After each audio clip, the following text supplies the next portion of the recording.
All right, so I told y'all when I saw a previous venting issue that I had seen people go to jail. Y'all said, jail? Yes. Y'all didn't believe me, so let's get into it. So back in the day when I was talking with my mentor, one of my mentors who ended up starting as a plumber, specializing in heating, hydronic heating, doing heated driveways, all sorts of stuff. He had a case that had called him because they needed an expert witness. Because what had happened, there was a contractor, a heating contractor who was working on a boiler between him and his apprentice. And what happened is that the police had been called to a house because people had been checking up. There was a family that was supposed to live there and no one had heard from them in days.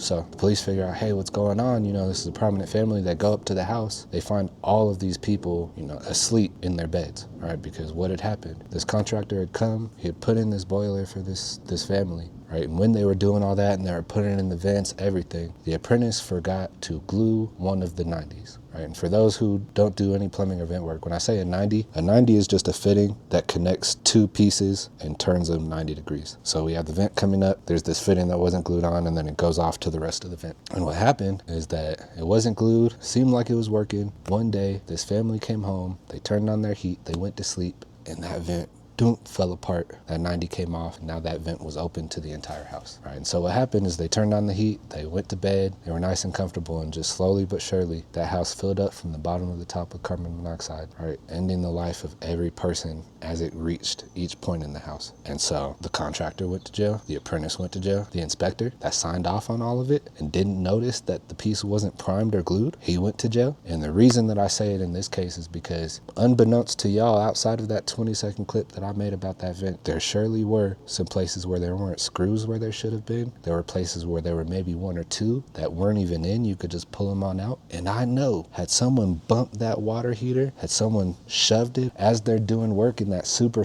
crowded mechanical room, to me, that's not far off from having a similar situation. 5 pieces that are loose, and the only thing that is taking them from coming apart is a good shove. Any of my apprentices do that, you're off of the job site.